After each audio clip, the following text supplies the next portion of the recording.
Alright, in this video we're going to talk about input. Okay, so go ahead and fire up your Thonny. I've changed the look of mine a little bit to make it black and make the text a bit bigger so you can see it more easily.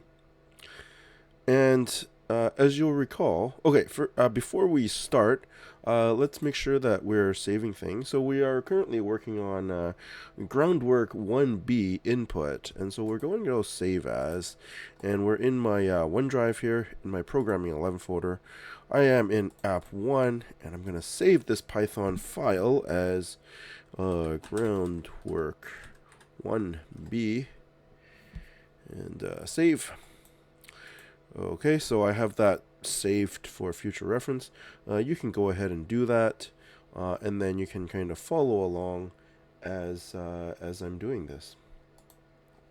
Okay, so you'll recall last time we did print hello world, and that's just fine.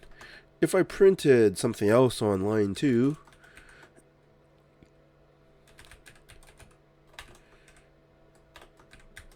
okay, now if we run this, and just to remind you, we go to the green play button here to run it, my results are going to appear down there in the bottom screen, and so I'm just going to run this thing, and here we say hello world, goodbye, because we have one line of code here saying print hello world, and then the second line of code saying print goodbye, and so it does those two things. Makes sense, right?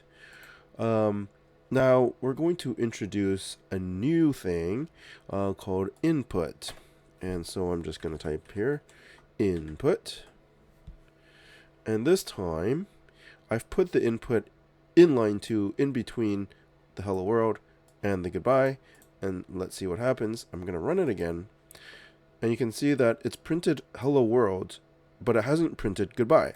That's because the code is stuck on this line input. When you have input with the brackets, what it's doing is it's waiting for the user to type something in. So down here, down when I'm in the bottom, I'm the user, and I'm typing something in before it kind of continues. And so let's just type in something. Typed in test, and then I have to press enter. That's what the input is waiting for. I press enter, and then it prints out this goodbye, which means it ran this third line of code. Perfect. So now we know what input does. Let's do something else. Inside these brackets, I can actually put a string, which is some words inside quotation marks. And I can just say type in something, and that's just going to give me a cue that I need to, do something. Okay, so let's run that again. So let's get a clean file here. Okay, we'll run that again. Okay, now it says hello world, as we expected. That's line 1. And then for line 2, it actually type in something. But it didn't print out the goodbye yet because it's waiting for me to do the input. And so I have to put my cursor right here at the end of that line. And again, I'll put test, and I'll press enter, and then it does goodbye, the third line of code. Perfect. So one thing you'll notice is that I had to type no spaces, because spaces is part of the string. So if I wanted to have some kind of demarcation to indicate, give a little bit of spacing, I have to put that inside my quotation marks here. And so let's do that.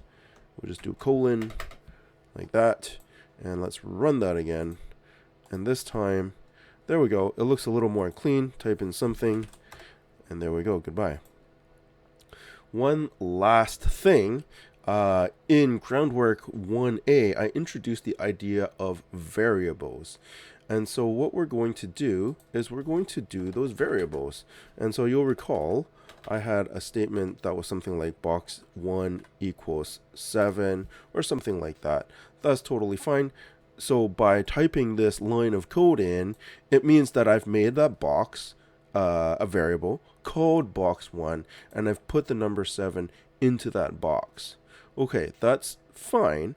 But what I actually want to do is I want to put, remember here, I typed in something, right? This line of code actually is the thing that I typed in. After I press enter here, down at the bottom, after I press enter here, it actually like kind of deletes this line and puts test there. And so what I'm going to actually do is I'm going to do this, box1 equals input, type in something. I can leave this here, but I don't even need that. I can actually delete this and it'll still work just fine. Yeah, so let's go ahead and do that. Okay, type in something, test, enter. Now, nothing's changed because I haven't printed out. But what I can do, actually, with my print is I can print box1. So now it's time for you to kind of think. Oops, not sure why that was there. It's time for you to think, what's going to happen here? What's going to print out after goodbye when it says print box1? Is it going to print box1? Or is it going to print test? Okay, well, you go ahead and try it and see what happens. You can pause the video here and I'll wait for you to do that. Okay, so hopefully you tried it and you found out that it actually does print test. And if I type in something else, it'll print in that. Type in something, and I'll type I don't know, Vantech, and there we go. It printed Vantech. And so whatever I typed in here into my input is what was stored inside this variable box1. And so that's going to be very important to us later on. Not quite yet, but keep that in the back of your mind. We'll be using that later on. Okay, so that's all for this particular Groundwork 1B. And so you can go ahead and save this file and then move on to the next video. We'll see you in the next one.